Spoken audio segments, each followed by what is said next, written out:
నమస్తే, నేను Maruthi Ram. One voice న్యూస్కు స్వాగతం.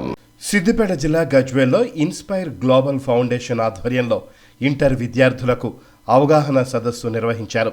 ఈ సదస్సులో గజ్వేల్ ఏసీపీ రమేష్ మాట్లాడుతూ విద్యార్థి దశ నుంచే తమ జీవిత లక్ష్యాన్ని చేరే ప్రణాళికలతో ముందుకెళ్లాలని తెలిపారు.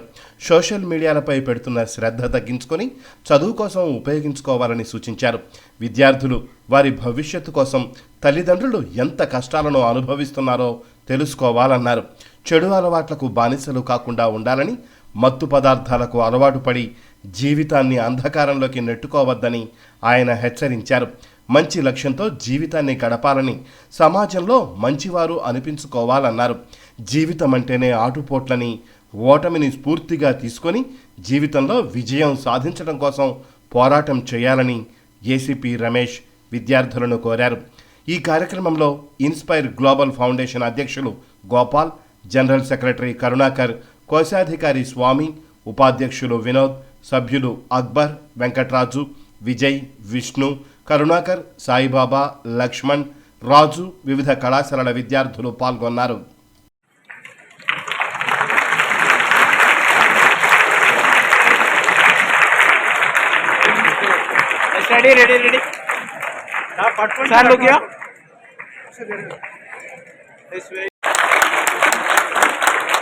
Thank you so much sir.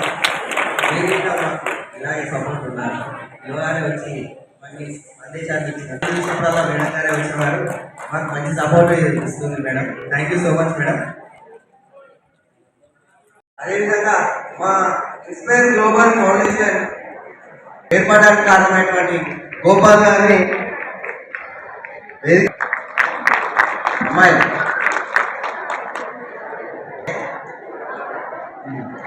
Inspire global foundation యొక్క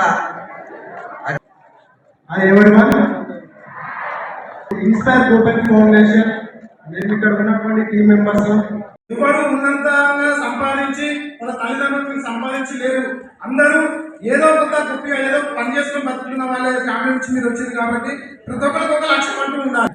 మీరు అంత దూరం నుంచి మీ ఊర్లలోకి వెళ్ళి మీ అమ్మా నాన్న ఎంత ముందుకు సాగు చెప్పినట్టు ప్రదీప్ సార్ కానీ, నవీన్ మేడం కానీ, మన ఏసీ సార్, రమేష్ సార్ కానీ వాళ్ళు చెప్పినట్టు ఏమంటా చెప్పారంటే మీరందరూ మీ తల్లిదండ్రులు కేవలం వాళ్ళు ఇక్కడికి మిమ్మల్ని పంపించడానికి వ్యవసాయం చేస్తున్నారు, కొంతమంది ఫ్యాక్టరీలకు వెళ్తున్నారు, కొంతమంది కూలి పని చేస్తున్నారు, కొంతమంది ఏదో పని చేసుకుంటూ మిమ్మల్ని తోలిస్తున్నారు. దేనికోసం తోలిస్తున్నారంటే మేము కష్టపడ్డాక మేము ఏ విధంగా అయితే కష్టపడుతున్నామో, మేము ఏ విధంగా అయితే చెప్పుకొస్తున్నామో, మేము ఏ విధంగా అయితే పొలం పని చేస్తున్నామో మాలాగా మా బిడ్డలు ఉండొద్దనే ఒకే ఉద్దేశం కొద్ది మిమ్మల్ని కాలేజీలో తోలిస్తున్నారు.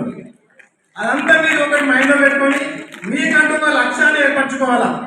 మనము ఇంత చరిత్రను చూసుకుంటే అబ్దుల్ కలాం ఏ విధంగా అయితే ఆయన ఒక కింది స్థాయి నుంచి ఎట్లయితే ఆయన ఒక ఉన్నత స్థాయికి ఎదిగిండో అదందరూ గుర్తుపెట్టుకొని మీరందరూ ఒక ఉన్నత లక్ష్యాన్ని ఏర్పరచుకొని మీరు ఖచ్చితంగా లక్ష్యాన్ని సాధించి మీరు గౌరవపడేలాగా, మీ తల్లిదండ్రులు గౌరవపడేలాగా మీరు ఉంటారని చెప్పేసి ఇక్కడికి వచ్చినందుకు మీకు ధన్యవాదాలు చెప్పుకుంటూ ముగిస్తున్నాను. మీరు ఇప్పుడు intermediate student, intermediate and 10th. So you are not intermediate, you are idiots. You are idiots in an intermediate stage where you are transforming. మీరు ఇంతవరకు గొంగలిపుడుగా అంటే గొంగలిపుడు కాకపోవచ్చు కానీ సీతాకోక చిలుక వైపు లాగా మారే ఒక ట్రాన్స్ఫర్మేషన్ సిస్టంలో ఉన్నారు, ట్రాన్స్ఫర్మేషన్ దశలో ఉన్నారు. ఆ దశలో రకరకాలైనటువంటి ఒత్తిళ్ళు కానీ, రకరకాలైన ఆకర్షణ కానీ, రకరకాలైనటువంటి ఎక్స్టర్నల్ ఇన్ఫ్లుయెన్స్ చాలా ఉంటుంది మీ మీద. ఆ ఎక్స్టర్నల్ ఇన్ఫ్లుయెన్స్ ఏముంటుందంటే ఇంతకుముందు నేను చూసిన ఆయన వండరింగ్ నిజంగానే వండర్ అనిపించింది. సోషల్ మీడియా యాప్ ఇన్స్టాగ్రామ్ అంటే అందరి చేతులు ఎత్తారు, ఎఫ్బి అంటే అందరి చేతులు ఎత్తినారు, తర్వాత వాట్సాప్ అంటే అందరి చేతులు ఎత్తినారు. ఇప్పుడేమో ఫోన్ లేదంటున్నారు. ఇప్పుడు ఇంతసేపు ఏమో ఇన్స్టాగ్రామ్ అకౌంట్ ఉంది అంటే మొత్తం అందరి చేతులు ఎత్తినారు. ఇప్పుడు ఫోన్ అంటే మా దగ్గర ఎవరి దగ్గర స్మార్ట్ ఫోన్ లేదంటున్నారు. ఏంటి సీక్రెట్ ఏంటి? నాకు తెలిసి ఇంతవరకు AI, what is AI? AI అంటే ఎంతమంది చెప్తారు? ఏమైనా ఐడియా ఉందా?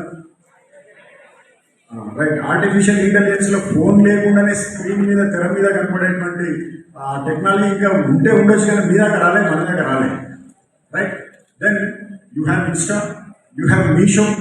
వీళ్ళందరికీ మీషో కూడా ఉంది కదా. మీషో ఉంది కానీ ఫోన్ లేదు. ఎక్కడి నుంచి పక్కలో ఫోన్ కనిపిస్తున్నారు. సో ఒకసారి చెప్పారు కదా, ఎవరికి వాళ్ళు ఇండివిజువల్, ఎవరికి వాళ్ళు ఇండిపెండెంట్, ఎవరికి వాళ్ళు సెపరేట్, ఒక సెపరేట్ ఎంటిటీ. ఆ సెపరేట్ ఎంటిటీ మనకు మనం సెపరేట్ ఎంటిటీ అయితే ఇంత చెప్పినట్టు చేప చెట్టెక్కరు, కోతి ఈదొచ్చు, కానీ చేప ఈదినంతగా ఈదకపోవచ్చు. సో ఎవరి ఎబిలిటీ, ఎవరి స్కిల్స్ వాళ్ళకు ఉంటాయి.